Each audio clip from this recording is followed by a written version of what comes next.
Hello class, welcome back in our online discussion and we will continue the last part of chapter 1. So again, the chapter 1 is all about introduction to the macro perspective of tourism and hospitality. So we are done discussing about the definition of tourism and hospitality and its key points. And we also discuss about the importance of tourism and hospitality. So we differentiate the tourism from hospitality or hospitality from tourism. And we also discuss the importance of tourism and hospitality to the economic significance, job creation, economic growth, cultural exchange, infrastructure development, small business growth, cultural preservation, regional development, global connectivity, health and well-being, education and learning, environmental conservation, diplomacy and international relations, and lastly, the promotion of arts and entertainment. So in this specific online discussion, we will talk about the scope of the macro perspective. So this is the last part of chapter 1. So before we will start about discussing the different scope of macro perspective in tourism and hospitality, the macro perspective in the context of tourism and hospitality refers to the examination of the broader economic, social, environmental, and governmental factors that influence the tourism and hospitality industry as a whole. Again, we will discuss about the macro perspective, or in other words, the broader. From the word broad, it means we'll discuss as a whole in a broader point of view about the tourism and hospitality. So before I will proceed to the specific discussion, I will have to discuss about the sustainable factor in any businesses, not only to the tourism and hospitality, but all organization or any businesses. They called it triple bottom line.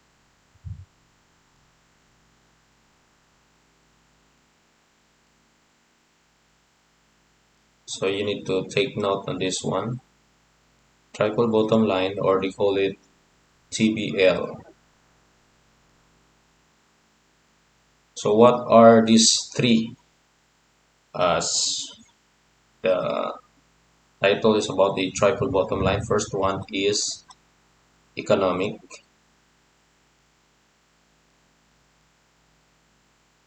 Next is environmental.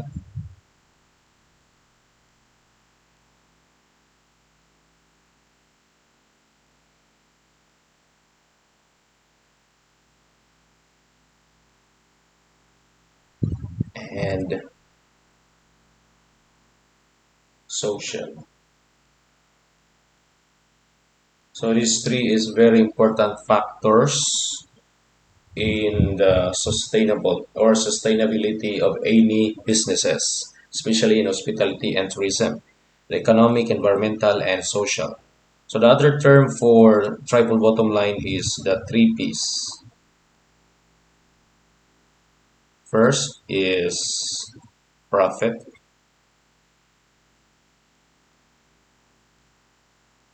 The second P is planet.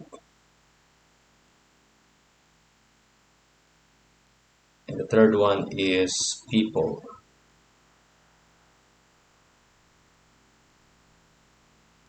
So these are the three P's. So profit stands for the economic, planet stands for the environmental, and people stands for the social.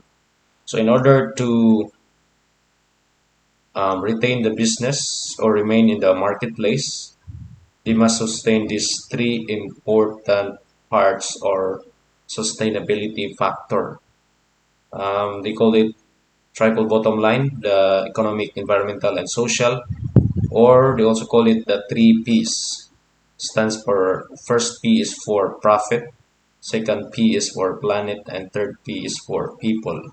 So the profit stands for the economic, planet stands for the environmental, and people stands for the social. So you need to remember this as a future manager in any establishment, not just in the hospitality and tourism industry, but any businesses or any organization.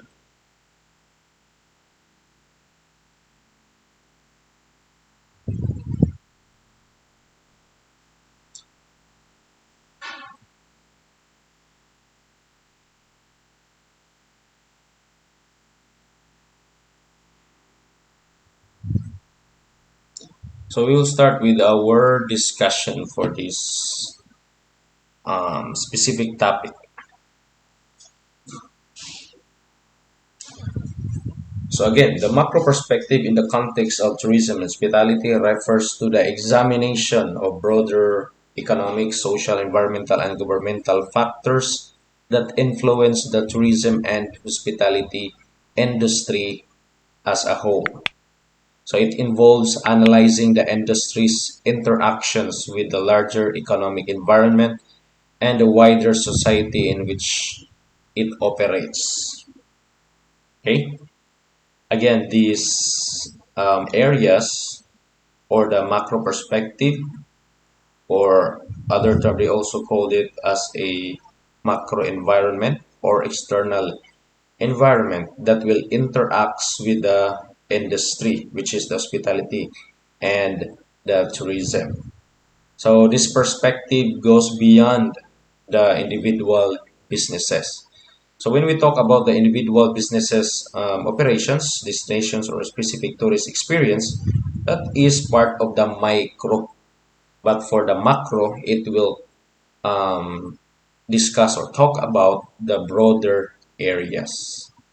Okay. Again, this perspective goes beyond the individual businesses, destinations, or specific tourist experience to understand the industry's role in the overall economy and society.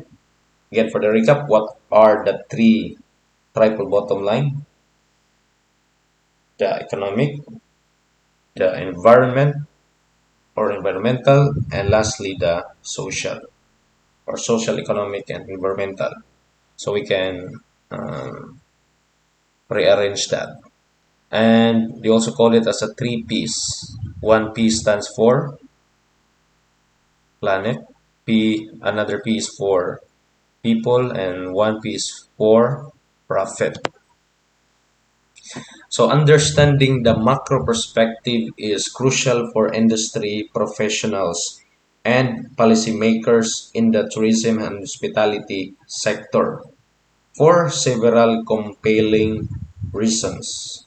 Okay, so I will discuss about the different reasons for the industry professionals and policymakers um, for the several compelling reasons. So first one is strategic decision making. So the macro perspective will provides a comprehensive view of the industry's external environment. So it will helps the professional and policymakers identify the trends, the opportunities, and the threats that can inform the strategic decisions. So when you are on your third level or third year level of your program in BS in HM, so you will also undergo or have this course strategic management. So it is more about the managerial um, discussion. So the macro perspective of tourism hospitality is really important that we are also going to discuss. So there is also important thing to remember about the strategic decision making. They also called it SWOT analysis. Okay, SWOT analysis. S stands for the strength, W for weaknesses, O for opportunity, and T for threats.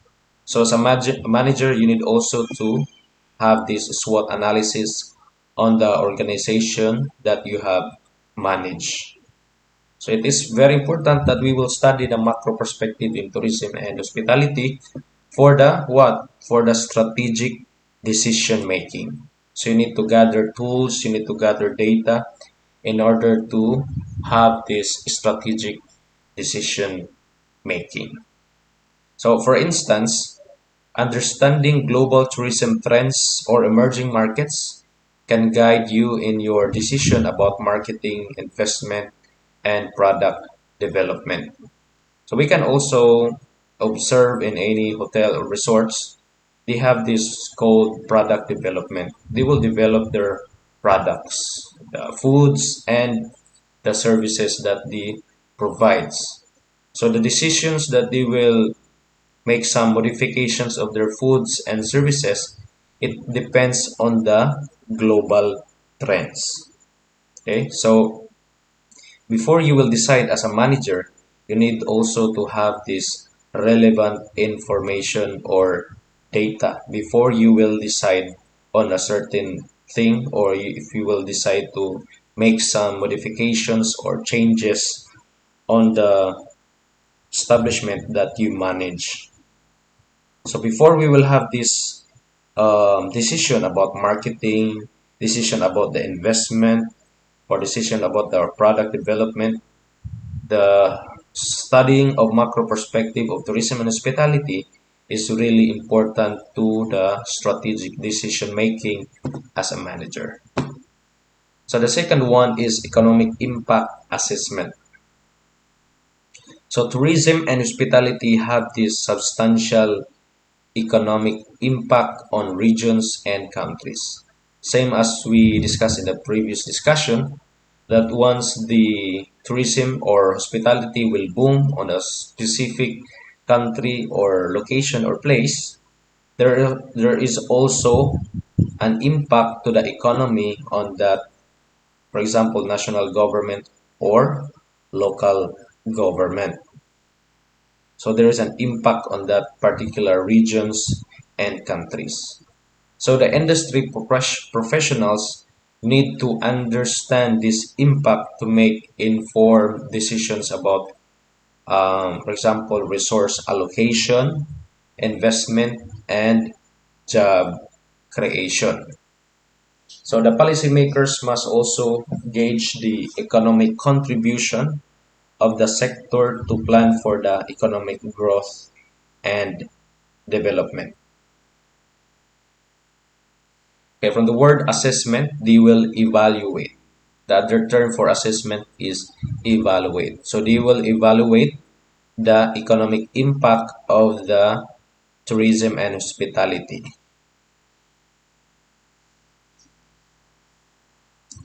So now let's proceed to the number three. Next is policy formulations. So the policymakers, which is the any government officials, the policymakers play a vital role in shaping the regulatory environment for tourism. For example, they will have this collaboration between DENR and Department of Tourism. So again, the policymakers will play a vital role in shaping the regulatory environment for tourism and hospitality. So in understanding the macro perspective will helps the policymakers design policies that foster industry growth, ensure safety and security, promote sustainability, and maximize economic benefits while mitigating negative impacts. Again, in our previous discussion, we talked about that the hospitality and tourism industry have this positive, not just positive, but also negative impact to the economy, to the sociocultural, to the technological fields, in the community, and most especially in the environment. So, understanding the macro perspective will help the policymakers in formulating policy. As we observe in ANDA, we have seen there that they have this policy with regards to the um, do's and don'ts when they are in the beaches, and they also have this um, policy not just in the beaches but also in the resorts. They have implemented regulations about the recycling of the garbages or the proper way of the disposal of the garbages, or they have these waste management policies. So we need to understand the macro perspective, not just in the management side of the business, but also for the policymakers in the local government or any government agencies, for example, in DENR and the Department of Tourism. So number four is sustainability initiatives. So as I have discussed a while ago about the sustainability, the three piece or the triple bottom line. The tourism and hospitality are increasingly scrutinized for their environmental and social impacts. Always the tourism and hospitality receive some negative comments with regards to their negative impact to the environment and to the social. Okay, for example, if there are many establishment will establish in different places, so the more visitors will come to that place, possibly there are more garbages as well, and also it will the tourists or for example the foreigners can influence the local community with their example bad lifestyle. So the tourism and hospitality industry is scrutinized more on the negative impact to the environment and to the society. So the industry professionals and policymakers need to comprehend the macro perspective to develop and implement sustainable tourism practices and policies. That is why the government, the public, and the private or the private sector or the business owners will have this collaboration to discuss about mitigating the problems that they have experienced. Okay, so example for the implementation or developing the sustainable tourism practices and policies, it includes the managing natural resources.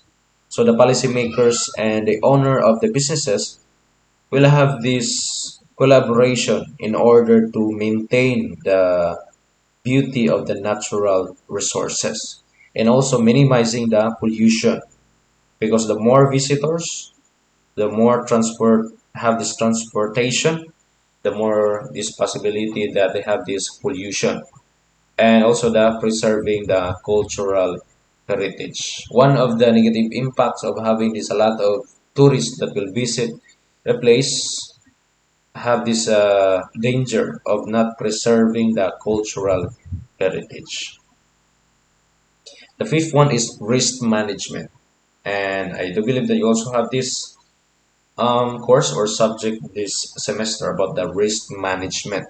So it is also important to study the macro perspective in order to have this guide on the risk management. So the industry is susceptible to various risks such as natural disasters, health crisis, example the as we have this experience, the pandemics, and geopolitical events. And understanding the macro perspectives allows the professionals, we as a professional, and you in the future, you will become a professional as well, and you will work in the hotel and resorts. And also the policymakers who are working in the government to assess and mitigate the risk effectively. So again, it is important to study the macro perspective in order to increase our knowledge on how to manage the possible risks, especially in the area of health crisis or the natural disasters.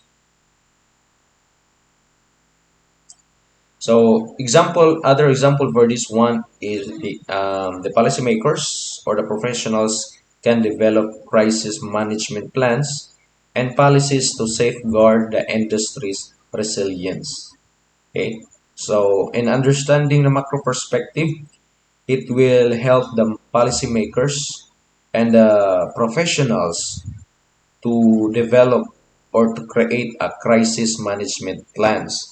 So we have this famous quote about the or sayings about that prevention is better than cure. So in order to prepare us for the future risk or any disasters, we need to create or develop a crisis management plan so that when these disasters will appear, we can have the solutions already. Number six is about infrastructure development.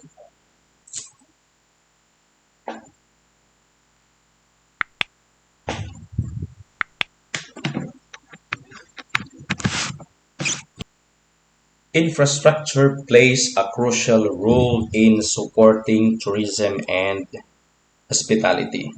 So this infrastructure development will help or support the tourism and hospitality. So the professionals again and the policymakers must understand the need for transportation networks, accommodation facilities, and other amenities to cater the tourists.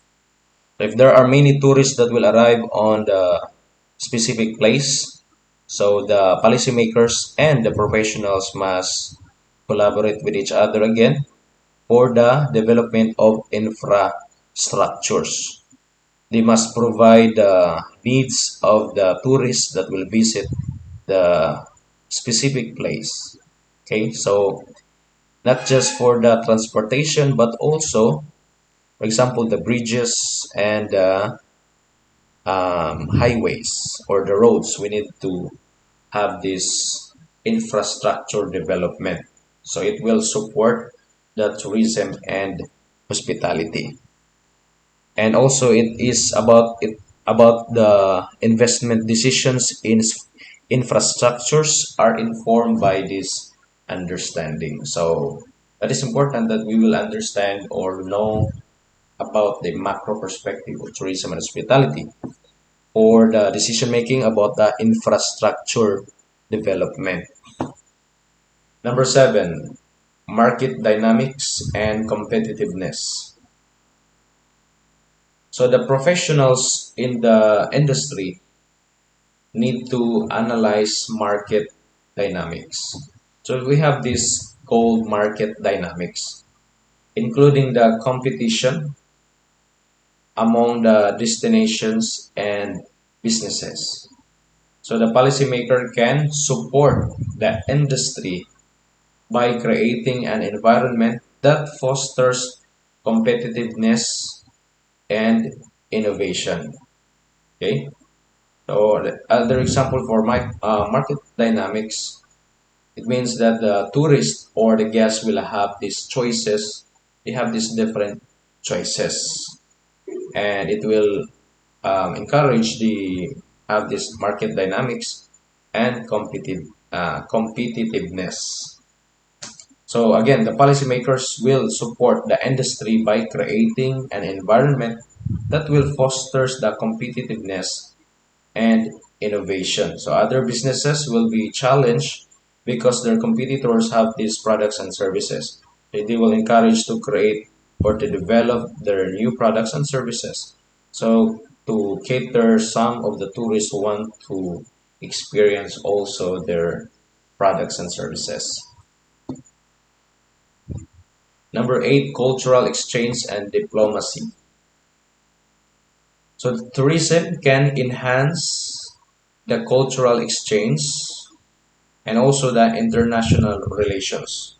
Okay, it is based on our discussion in the previous discussion that the tourism will enhance the cultural exchange and international relations. So if there are tourists coming from other countries will visit our country, the Philippines, they will bring some cultural lifestyle that the Filipino can adapt. At the same time, once they will visit a place in our country, they will also adopt some cultural lifestyle and others. So there is a cultural exchange happen the moment that they will visit the place.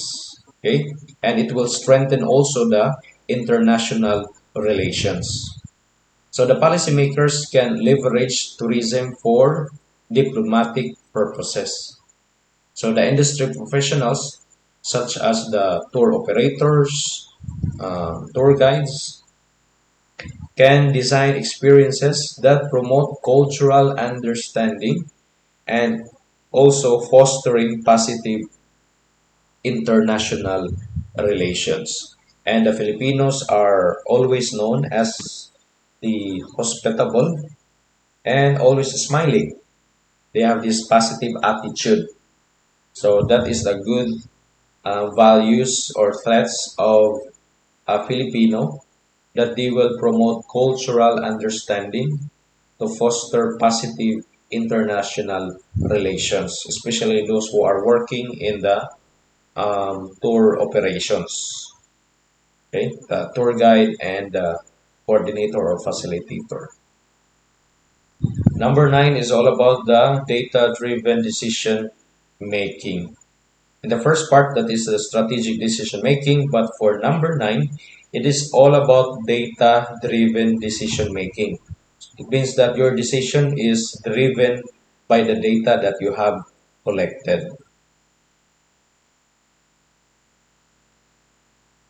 So for number nine, again, it's about the data-driven decision making.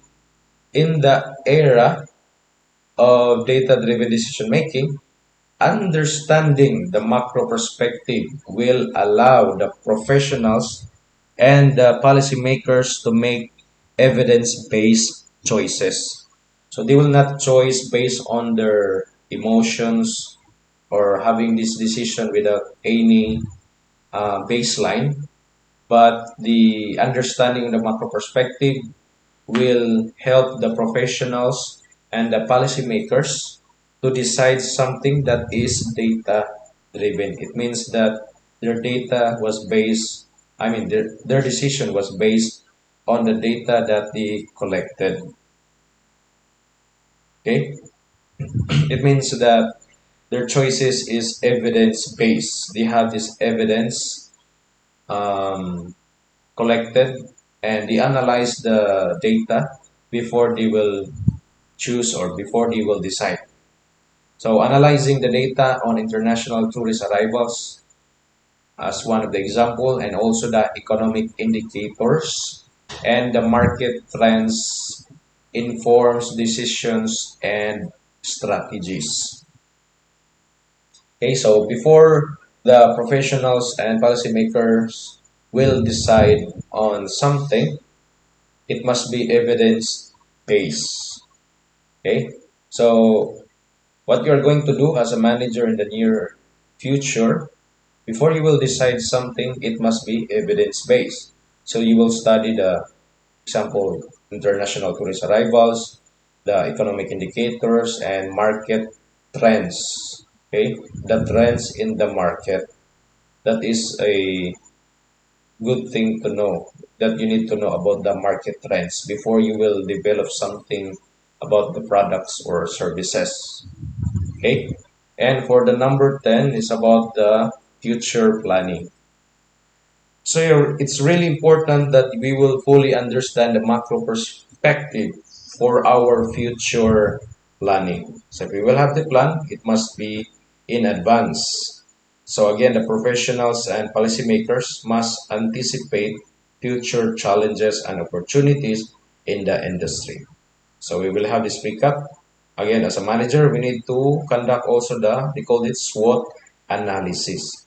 S stands for strength, W stands for weaknesses, O stands for opportunities, and T stands for threats. So every business, every organization have this strength. All organization have these weaknesses. Strength stands for the positive side, weaknesses stands for the negative side.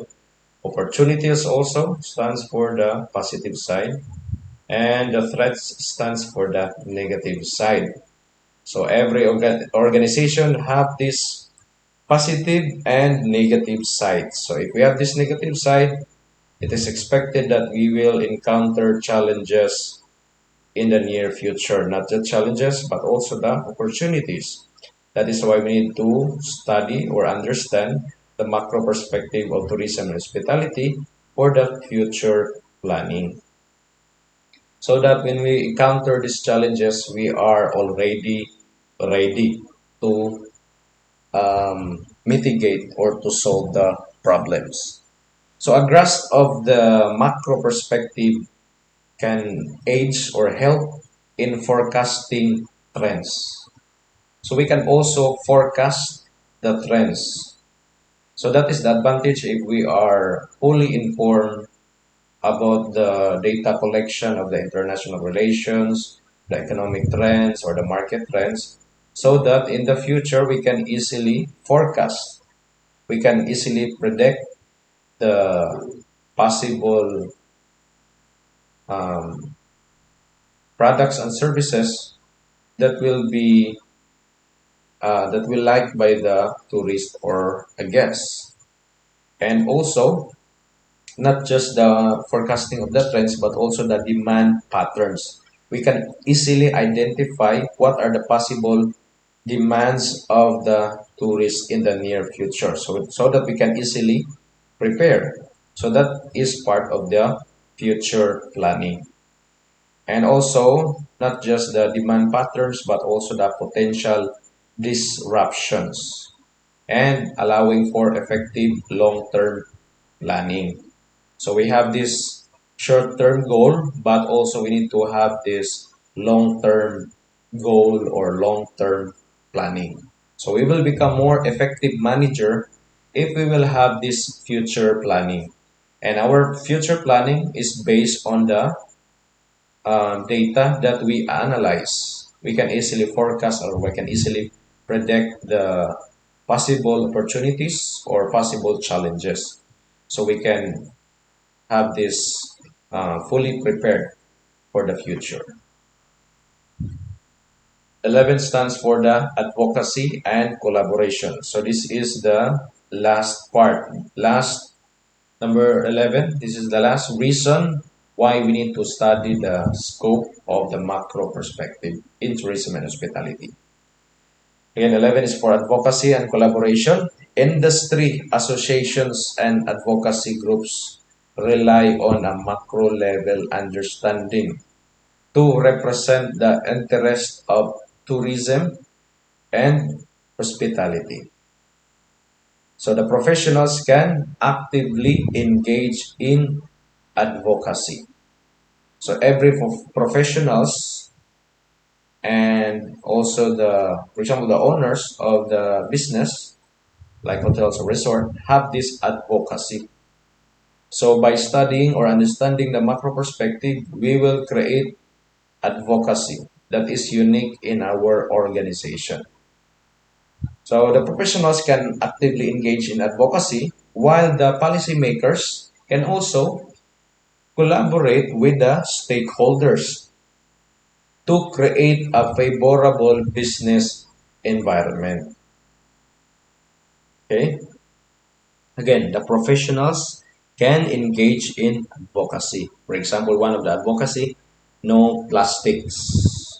So the professionals or the people who are working in the resort or hotel or the owner itself will encourage the not just the employees but also the guests not to use the plastics. Instead, they will use a bottle container instead of using the sachet. They will use the bottle container to avoid using plastics. That is one of the advocacy, or they call it green practices, to help the environment. So, having this advocacy by the professionals, the policymakers can also collaborate with the stakeholders. So, what are the stakeholders? Stakeholders of the businesses, the government, the local community, and others, or the guests that is part of the stakeholders, and the employees. The meaning of stakeholders is a group of individual that can affect or can be affected by the business. That is the stakeholders. So what are those stakeholders? Employees, guests, local government, suppliers, local community, and etc. So while the professionals will have this, will engage in advocacy, so the policymakers can collaborate with the stakeholders. So what's the purpose? To create a favorable business environment. So see, the professionals and the policymakers will have this collaboration together with the stakeholders to create a favorable business environment that will result into a win-win situation. So that is the importance of having this team. You should not work alone because no man is an island. So we need each other to have to achieve our individual goals or to achieve the mission and to realize the vision of every institution or every organization. So that is the part of a manager because sooner or later after you graduate you will have this experience in the lower position in the hotel and resort, but you need to have this goal or aim to become a manager in the near future. And this is really important that when you become a manager, you need to have this broader view or broader perspective about the tourism and hospitality, which have this course macro perspective. So you need to understand all of these areas so that you will become effective in the near future if you will become a manager. So this is the last part of chapter one, and next chapter two, we will discuss about the economic impacts of tourism and hospitality. I hope that you have learned something on this online lecture and don't forget to answer the evaluation quiz. Bye bye.